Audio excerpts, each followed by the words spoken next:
సాక్ష్యం ఏంటంటే, నా భర్త 25 సంవత్సరాల నుంచి, నా పెళ్ళైనప్పటి నుంచి, మా పెళ్ళై ఇప్పటికి 9 సంవత్సరాలు తాగుతూనే ఉండేవాడు.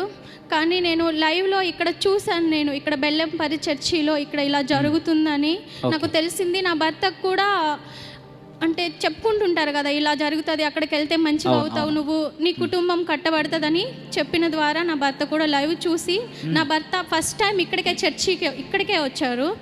రావడంతో నా భర్త తాగుడు మానివేశాడు. మానివేసి నన్ను కూడా ఇక్కడికి తీసుకొని వచ్చారు. నా భర్తే నన్ను ఇక్కడికి తీసుకొని వచ్చాడు. తనే తీసుకొని వచ్చారు. మీరు ఇక్కడికి ఫస్ట్ టైం ఎప్పుడు వచ్చారు? 2 years అవుతుంది. 2 years బ్యాక్. అంటే మీ హస్బెండ్ వచ్చారు ఇక్కడికే ఫస్ట్ టైం ఇక్కడికే తీసుకొచ్చారు. నా భర్త కూడా ఫస్ట్ టైం ఇక్కడికే వచ్చారు. అప్పటి వరకు తాగుతూనే ఉన్నాడు. తాగుతూనే ఉన్నాడు. ఇక్కడికి నా భర్త ఫస్ట్ టైం ఒక్కడే వచ్చారు, నన్ను తీసుకొని రాలేదు. ఒక్కడే వచ్చాడు.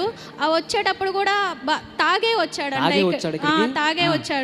అక్కడ మందిరం బయట సెక్యూరిటీ గార్డ్ లోపలికి రానివ్వలేదంట. అక్కడ బయటే పండుకొని తెల్లారి వచ్చారంట. వచ్చి డాడీ తోటి, ఏంది బిడ్డ ఇక్కడికి వచ్చావంటే, ఈ సమస్యతోటి నేను వచ్చానని డాడీకి చెప్పారంట. నీకు స్వస్థత కలుగుతుంది, నువ్వు తాగుడు బంధకాల నుండి విడిపించబడతావని డాడీ చెప్పాడు. నా భర్త తాగుడు మానేశాడు.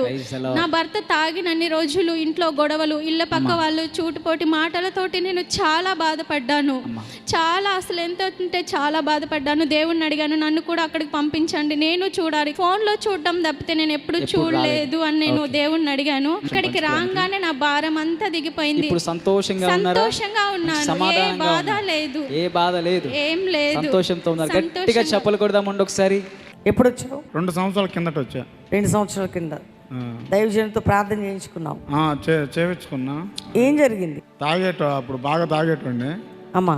ఇక్కడికి వచ్చినాక మానుకున్నా. మళ్ళా 2 అలవాట్లు మానుకున్నావు? మానుకున్నా. దేవుని తెలుసుకున్నావు? నేను ఎందుకు ఆ మనసుకు అనిపించి నేను బెల్లంపల్లి లైవ్ చూశాను, ఫోన్లో వచ్చింది నాకు. ఓకే. ఎవరు చెప్పకుండా నేను ఒక్కడనే ట్రైన్ ఎక్కి నైట్ వస్తే బయట నన్ను లోపల రానిలే. ఓకే. తాగులోకి బయట పనుకున్నాను. నైట్ తాగి ఉన్నావని బయట ఉంచారు. ఇక ఉదయాన్నే స్నానం చేసుకొని లోపలికి వచ్చా. అయ్యగారు అంటే నాకు ప్రార్థన చేశాడు. అప్పటి నుంచి నేను మా భార్య పిల్లల్ని కూడా ఎడకే తీసుకొచ్చా. తాగుడు నుంచి విడుదల పొందావు పూర్తిగా. అంటే దేవుడు రక్షకుడు యేసయ్య నా జీవితాన్ని మార్చాడని నీకు అర్థమైంది? నాకు అర్థమైంది అసలు జీవితాన్ని. గట్టిగా చప్పట్లు కొట్టండి. తనకు తానే వచ్చాడట బెల్లంపల్లికి. వింటున్నారా? దేవుడు నమ్మదగిన దేవుడు అండి, శక్తిమంతుడు ఆయన. వింటున్నారా? ప్రభు ఒక్కడే అద్భుతాలు చేసే దేవుడు. God bless you. Praise lord.